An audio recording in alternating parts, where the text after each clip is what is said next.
Video đã bị xóa hình ảnh của nạn nhân, mong quý vị thông cảm.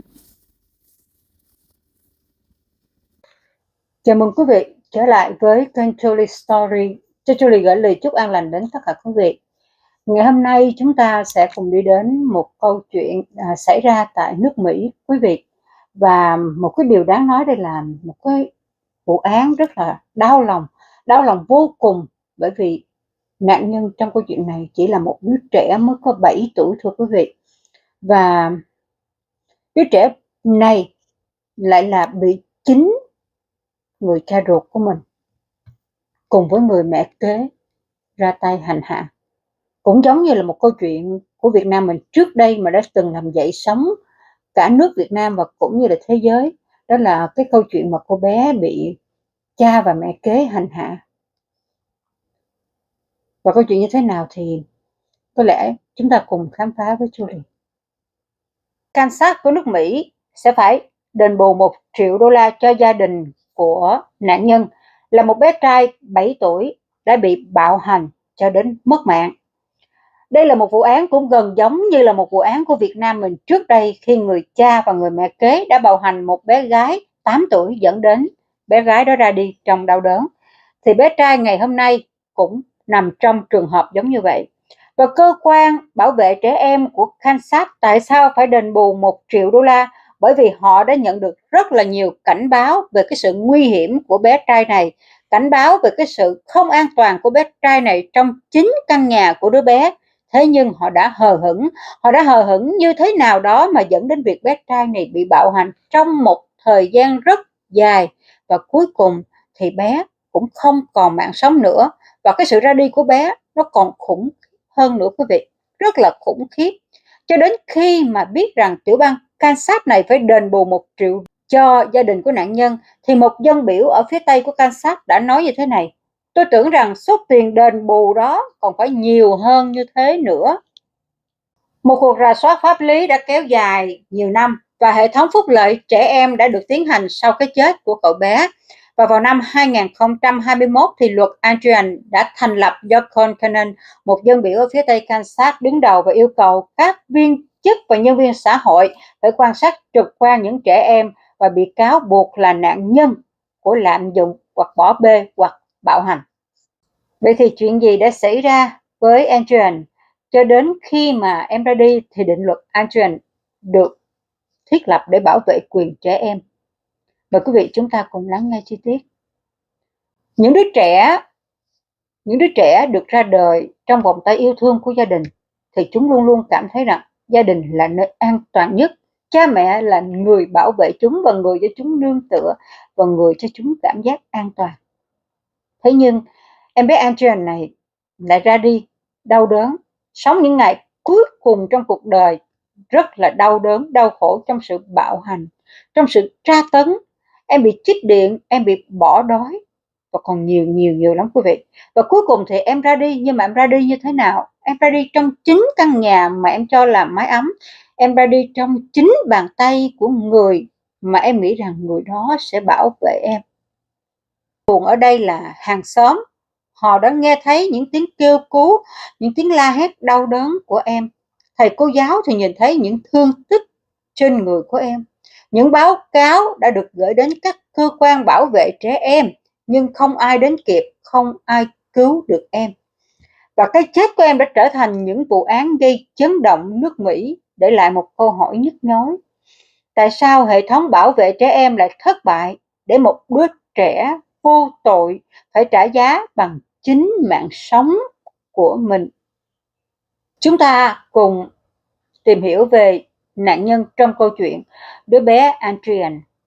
Ngày 15 tháng 5 năm 2008, Adrian cất tiếng khóc chào đời tại thành phố Kansas, tiểu bang Missouri. Lẽ ra đó phải là nơi khởi đầu cho một cuộc sống tràn trề hạnh phúc và yêu thương.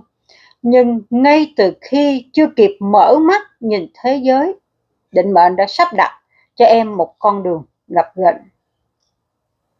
Cha ruột của em, Michael John, là một người đàn ông đầy vấn đề, nóng nảy, bạo lực và thiếu trách nhiệm. Ông ta đã rời bỏ mẹ của Adrian trước khi em ra đời. Người mẹ trẻ ấy đã cố gắng nuôi con, nhưng trong hoàn cảnh bấp bênh, không có sự hỗ trợ, và người mẹ trẻ ấy ngày càng kiệt sức. Cuối cùng, quyền chăm sóc Adrian rơi vào tay Michael, là người cha chưa từng muốn có em trong cuộc đời. Đó là một bước ngoặt định mệnh. Nếu như ngày ấy Adrian được ở lại với mẹ ruột, có lẽ câu chuyện đã khác. Nhưng cậu bé nhỏ ấy không có quyền lựa chọn. Khi Adrian dọn về sống cùng cha, Michael đã tái hôn với một người phụ nữ tên là Heather John. Bề ngoài họ có một gia đình đông con, tổng cộng họ có 7 đứa trẻ. Một gia đình 7 đứa trẻ. Với hàng xóm, đây dường như là một mái ấm đông đúc, có phần chật chội nhưng bình thường. Nhưng bên trong bức tường ấy, một bi kịch đã được nuôi dưỡng. Heather là người mẹ kế. Cô không hề coi Adrian là con trai. Trái lại, bà ta xem em như một cái gai trong mắt. Michael thì hằng học, coi con trai là gánh nặng. Và rồi, dần dần, cả hai biến Adrian thành mục tiêu duy nhất cho mọi sự bạo hành. Trong số 7 đứa trẻ ấy, chỉ có em là bị đối xử tàn nhẫn. Tại sao lại như vậy? Các nhà tâm lý học sau này phân tích rằng một số kẻ bạo hành thường chọn ra con dê tế thần là một đứa trẻ để trút giận, để áp đặt quyền lực, trong khi những đứa trẻ còn lại được đối xử tử tế, để tạo ra bức màn che mắt bên ngoài. Adrian chính là đứa trẻ được chọn làm con dê tế thần. Tức có nghĩa là ngoài mặt thì họ sẽ đối xử tốt với tất cả những đứa trẻ, và nhất là với 6 đứa trẻ kia, còn riêng Adrian sẽ là một mục tiêu trút giận cho tất cả mọi nguồn cơn. Ngay từ những ngày đầu học mẫu giáo và tiểu học, Adrian đã khác biệt. Cậu bé gầy gò, trên cơ thể thường xuyên xuất hiện những vết bầm tím, những vết xước khó giải thích. Khi giáo viên hỏi, em thường lảng tránh hoặc cúi gằm mặt, trả lời rằng em bị ngã. Nhiều lần giáo viên và hàng xóm đã gửi báo cáo đến cơ quan bảo vệ trẻ em CPS, nhưng những báo cáo ấy đã rơi vào khoảng trống. Trong suốt gần 4 năm trước khi Adrian chết, không có một nhân viên nào trực tiếp đến gặp em. Hồ sơ thì vẫn có, nhưng chúng chỉ nằm trên giấy tờ. Một lỗ hổng chết người trong hệ thống đã khiến những lời kêu cứu trở nên im lặng. Tức là những cảnh báo em bị bạo hành đã có từ 4 năm, nhưng mà họ đã làm ngơ cho đến khi em ra đi. Bây giờ thì chúng ta cùng nghe đến những cái hình thức mà người cha và người mẹ kế này đã đối xử đối với đứa trẻ 7 tuổi. Mà nói đúng ra, bọn họ bắt đầu đối xử với đứa trẻ này từ khi nó 3 tuổi, cho đến khi nó ra đi là 7 tuổi, thưa quý vị, 4 năm. 4 năm trời đứa trẻ đã phải sống trong kinh hoàng. Những hình thức tra tấn. Ngôi nhà mà Adrian sống với cha và mẹ kế, trên bề ngoài chỉ là một căn nhà bình thường trong khu dân cư ở ngoại ô Kansas, nhưng bên trong nó không khác gì một trại tra tấn dành riêng cho một cậu bé 7 tuổi. Người cha Michael và người mẹ kế Heather đã sáng tạo ra nhiều cách hành hạ em, không phải là trong cơn giận dữ bộc phát, mà là những phương thức tra tấn có hệ thống và được thực hiện nhiều lần, như thể đó là luật lệ. Đau đớn hơn, có những đoạn video Heather là người mẹ kế chính tay quay lại để lưu giữ từng khoảnh khắc bạo hành của mình đối với con riêng của chồng như một bằng chứng về sự tàn nhẫn. Cái việc tra tấn đầu tiên là bỏ đói. Trong khi những đứa trẻ khác trong gia đình được ăn uống đầy đủ, thì em bị bỏ đói, em không được ăn. Em bị để mặc không được ăn suốt nhiều ngày liền. Cậu bé gầy rộc, cơ thể chỉ còn da bọc xương, đôi mắt to, hõm sâu hút cái hốc mắt. Con mắt đó luôn nhìn chằm chằm khao khát vào những món đồ ăn còn vương vãi ở trên bàn, tức là những món đồ ăn thừa còn sót lại. Có lúc Adrian phải lén nhặt những cái mẩu bánh mì bị rơi vụng ra dưới sàn để ăn cho đỡ đói, và em phải uống nước ở trong cầu tiêu, thưa quý vị, để cầm cự cái sự sống. Cái nỗi đói đó không chỉ vắt kiệt thể xác mà còn là sự hành hạ tinh thần tàn bạo nhất đối với một đứa trẻ bắt đầu những ngày đầu bạo hành là 3 tuổi. Tiếp theo cho những cái hình thức tra tấn mà họ chuẩn bị đó là trói em và lộn ngược em. Có nghĩa là lộn ngược con người em xuống để cái đầu ở dưới đất, hai chân thì đưa lên trời. Một trong những hình thức tra tấn mang rợn nhất là Michael và Heather đã trói và lộn ngược em, treo ngược đầu xuống đất, máu dồn lên mặt, tay chân tê cứng, mắt đỏ ngầu vì áp lực. Đó là những gì mà đứa trẻ chịu đựng trong lúc bị cái hình thức tra tấn là trói và lộn ngược như thế này. Có những lúc em bị treo như thể hàng giờ liền, trong tiếng cười khoái trá của những người gọi em là con, và của những người mà em từng gọi là cha và mẹ. Tiếp theo cho những hình thức tra tấn đó là Michael dùng thiết bị tự chế để chích điện vào người của Adrian. Tức là cái hình thức tiếp theo của tra tấn đó là sốc điện. Dòng điện không đủ để giết chết ngay, nhưng vừa đủ để toàn thân em co giật, tim đập mạnh, hơi thở đứt quãng, đau đớn đến mức em khóc không thành tiếng, cơ thể run bần bật. Heather nhiều lần ghi lại những cảnh này như một trò giải trí bệnh hoạn. Thật không hiểu nổi một đứa trẻ chỉ 3-4 tuổi khi mà về ở với cha, không hiểu tại sao nó có thể đối xử với em tàn nhẫn như vậy. Nhưng mà mọi việc chưa dừng lại ở đó đâu quý vị. Tiếp theo là em sẽ bị nhốt ở trong phòng tắm. Phòng tắm của gia đình trở thành xà lim dành riêng cho Adrian. Em bị nhốt trần truồng bên trong, sàn nhà đầy nước bẩn, cửa thì khóa chặt, không có đồ chơi, không có giường, không có ánh sáng, không có mền mùng chiếu gói, chỉ có một ánh đèn vàng vọt ở bên ngoài hắt vào. Nhiều ngày liền, cậu bé phải nằm trên nền gạch lạnh buốt, trong mùi hôi thối, chịu đựng sự cô đơn và tuyệt vọng. Thật là quá khủng khiếp. Thật là không thể nào mà mình có thể tưởng tượng được những tháng ngày mà đứa trẻ này nó phải chịu đựng suốt 4 năm trời. Suốt 4 năm trời từ ngày mà nó bị bắt đưa về với cha nó. Có câu nói là em không được lựa chọn. Đúng, em không được lựa chọn. Em phải đi về ở với người cha dù em không biết là người cha có thương em hay không. Trong đầu em đơn giản chỉ nghĩ một điều rằng cha là người sẽ yêu thương mình. Thế mà những vết thương chồng chất bên trong cơ thể của em làm cho chúng ta xót xa quý vị. Trải qua những thời gian dài bị hành hạ, cơ thể của Adrian biến đổi rõ rệt, răng em mục rỗng, rụng dần vì thiếu chất dinh dưỡng, tay chân sưng phồng, da đầy vết bầm tím và rách, mắt em hõm sâu, da nhợt nhạt, lưng gầy trơ xương, hay còn nói đúng hơn, em giống như là một bộ xương di động. Cảnh sát sau này khi tìm thấy những đoạn video và nhìn thấy những hình ảnh đó, họ phải thừa nhận rằng những hình ảnh ấy quá kinh hoàng đến mức điều tra viên dày dặn kinh nghiệm cũng không chịu nổi. Adrian không chỉ chịu đau về thể xác, từng ngày tâm hồn em bị bào mòn bởi sự sợ hãi. Một đứa trẻ đáng ra phải chạy chơi giữa sân trường, cười đùa với bạn bè, em lại phải sống trong một thế giới nơi mà mỗi ngày đều có thể là ngày cuối cùng. Năm 2015 là năm em được 7 tuổi. Đúng ra vào cái tuổi đó em được vui vẻ, hạnh phúc, tung tăng với các bạn trẻ và cắp sách đến trường.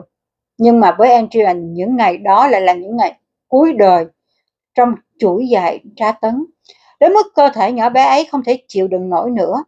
Heather, người mẹ kế của Adrian, đã khai rằng cái chết của em đến từ sự kiệt sức, vì em quá suy nhược sau những tháng ngày bị bỏ đói và bị hành hạ. Đến một buổi tối, hơi thở của em thoi thóp rồi liệm dần trong căn phòng tăm tối. Đó là những gì mà bà mẹ kế đã diễn tả với cảnh sát. Nhưng mà sự thật thì sao? Những công tố viên sau này đã khẳng định rằng Michael John đã trực tiếp đánh chết con trai của mình bằng một cây gậy bóng chày. Những vết thương trên cơ thể của Adrian cho thấy lực đánh rất mạnh, có chủ đích, không thể chỉ là sự suy kiệt tự nhiên. Dù theo cách nào thì sự thật không thay đổi, cậu bé đã chết vì chính những người đáng lẽ ra phải bảo vệ mình. Chúng ta thử hình dung cậu bé gầy gò, da bọc xương đang nằm trên nền gạch lạnh lẽo, hơi thở yếu ớt, đôi mắt hé mở, chờ đợi một bàn tay cứu rỗi. Nhưng thay vào đó, em chỉ thấy bóng dáng của người cha và người mẹ kế, những kẻ đã biến cuộc đời của em thành địa ngục. Không có lời an ủi, không có cái ôm nào, không một lời mẹ yêu con hay là cha yêu con. Chỉ có im lặng và sự thờ ơ, lạnh lùng, và cuối cùng là những đòn mạnh từ cái gậy bóng chày của người cha đã tước đi mạng sống yếu ớt của em. Phải nói là sau khi mà cậu bé này mất, mình cứ nghĩ rằng những cái người mà làm cha làm mẹ kế này sẽ bừng tỉnh, nhận thấy những cái tội ác của mình mà họ sẽ làm một cái điều gì đó để cứu rỗi lại chút xíu. Thế nhưng mà không quý vị, không hề nha quý vị. Đây là những con người quá khủng khiếp rồi. Họ không hề hối hận, mà cái điều còn lại là họ đang tìm cách để phi tan cái thi thể của đứa bé này. Thế nhưng họ phi tan như thế nào đây? Còn hơn cái sức tưởng tượng của mình nữa quý vị. Trời không dung, đất không thứ quý vị. Những kẻ làm cha này, những kẻ làm mẹ này chỉ lo tìm cách che giấu. Khi mà thi thể Adrian được giữ trong phòng tắm suốt 2 tuần, trong khoảng thời gian ấy cái mùi tử khí nó bay khắp căn nhà, nhưng họ vẫn làm ngơ. Cuối cùng thì Michael đã tìm đến một giải pháp man rợ, thật sự man rợ. Hắn đã làm một cái chuồng lợn và hắn bắt đầu mua lợn về. Và cái điều tiếp theo hắn làm là gì quý vị? Quý vị thử tưởng tượng cái điều tiếp theo hắn làm sẽ là gì? Quý vị có thể comment ở bên dưới. Quý vị suy nghĩ rằng hắn sẽ làm gì?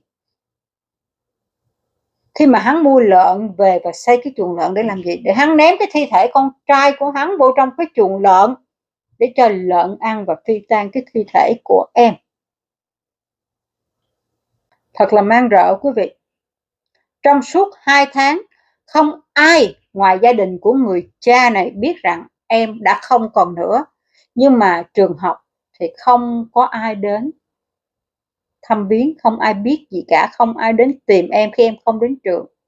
Cái chết của em trôi qua trong lặng lẽ và mọi việc có lẽ sẽ im lặng như vậy, nhưng mà ông trời ông không có cho im lặng đâu. Ông trời cũng sẽ bắt một ngày mà những cái tội ác đó được phơi bày ra, và cái sự kiện làm cho cái tội ác đó phơi bày ra thì thật sự là quá nực cười quý vị. Vào cuối năm 2015, một người phụ nữ đã tìm đến cảnh sát và tố cáo rằng cô ta đã bị bạo hành quá mức bởi người chồng của cô ta. Cô ta không thể nào chịu nổi nữa và cảnh sát đã theo chân cô ta tới căn nhà của cô để bắt giữ người chồng. Và người chồng đó là ai? Người chồng đó chính là Michael John, tức là người cha mà bạo hành đứa trẻ. Và cái người phụ nữ đó là ai? Là người mẹ kế độc ác thưa quý vị. Và bây giờ sau những tháng ngày mà cô ta bạo hành đứa con riêng của chồng cho đến mất đi và cô ta phi tan cái xác, thì bây giờ đến lượt cô ta là người bị người chồng này bạo hành. Nhưng mà cô ta khác một cái là cô ta là người lớn, cô ta có thể đến báo cảnh sát. Còn đứa trẻ kia thì chỉ biết ngậm ngùi chịu đựng cho đến khi ra đi. Trong cái đơn tố cáo thì người phụ nữ này tố cáo rằng Heather là người mẹ kế đã tố cáo rằng người chồng Michael là kẻ nóng nảy, vũ phu, thường xuyên dùng bạo lực, bạo hành khủng khiếp để kiểm soát. Và đơn tố cáo này ban đầu cảnh sát họ chỉ xem là một vụ bạo hành bình thường và họ đến nhà để bắt người chồng và giải quyết thôi. Thế nhưng khi họ đến nhà thì một sự việc khác đã xảy ra. Đó là họ đã phát hiện một đứa trẻ ở trong nhà đã biến mất rất lâu rồi. Và đứa trẻ đó chính là Adrian. Cái lúc đó thì người mẹ kế và người cha này đã nói rằng Adrian đã đi sống ở nơi khác, nhưng cái sự quanh co và thái độ bất nhất của họ đã khiến cho cảnh sát nghi ngờ và họ bắt đầu điều tra sâu hơn.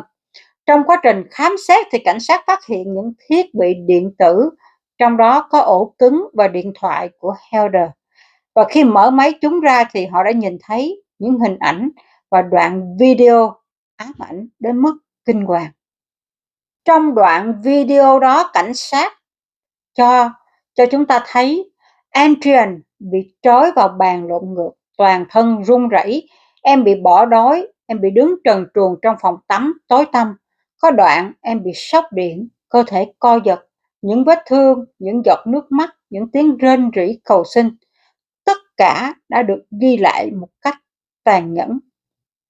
Điều tra viên kỳ cựu sau này phải thừa nhận rằng trong suốt sự nghiệp của tôi chưa bao giờ chứng kiến những hình ảnh tàn nhẫn, khủng khiếp và kinh hoàng đến như vậy. Trước những bằng chứng không thể chối cãi, người mẹ kế đã thừa nhận. Cô ta khai rằng Adrian đã chết trong nhà, rồi thi thể được Michael xử lý. Cảnh sát tìm kiếm xung quanh khu đất, nhưng xác em đã không còn nguyên vẹn. Michael từng mua lợn và thi thể Adrian đã bị vứt vào chuồng lợn cho lợn ăn. Thông tin này khiến cả nước Mỹ rúng động. Báo chí đã gọi đây là một trong những vụ bạo hành trẻ em man rợ nhất trong lịch sử Kansas. Dư luận phẫn nộ lên án không chỉ Michael mà cả Heather và cả hệ thống bảo vệ trẻ em đã bỏ mặc đứa trẻ này. Khi hồ sơ được mở ra, người ta phát hiện đã có nhiều báo cáo về tình trạng của Adrian từ hàng xóm và thầy cô, nhưng trong suốt gần 4 năm, không một nhân viên xã hội nào tìm đến bảo vệ em, và các hồ sơ thì đã được khép lại với cái lý do là không đủ bằng chứng. Thật sự, mình có một điều ước rằng nếu như lúc đó một nhân viên xã hội, chỉ cần một nhân viên xã hội có thể tìm đến và nhìn thấy tình trạng của em, nhìn vào cái cơ thể gầy gò của em, nhìn vào những vết thương của em, nhìn vào cái hốc mắt sợ hãi của em, nhìn vào cái thân thể của em như một bộ xương biết đi, thì có lẽ em đã được cứu sống. Nhưng mà điều đó đã không xảy ra, và giờ đây sự im lặng của một hệ thống đồng nghĩa với cái chết của một cậu bé 7 tuổi. Khi mà sự thật được phơi bày, Michael và Heather đều bị bắt giữ. Cặp vợ chồng này nhanh chóng trở thành tâm điểm của nước Mỹ. Hình ảnh của họ trên báo chí khiến dư luận phẫn nộ. Một gã đàn ông với ánh mắt lạnh lùng và một người phụ nữ từng là mẹ. Thật sự, cô ấy đã từng là mẹ của những đứa trẻ. Cô ấy biết yêu thương những đứa trẻ của cô ấy. Thế mà cô ấy lại đối xử quá độc ác với lại một đứa trẻ chỉ mới 3 tuổi khi mà về nhà của cô ấy. 4 năm. 4 năm cô ấy cùng với cha ruột của đứa bé hành hạ đứa trẻ cho đến đứa trẻ đó phải ra đi.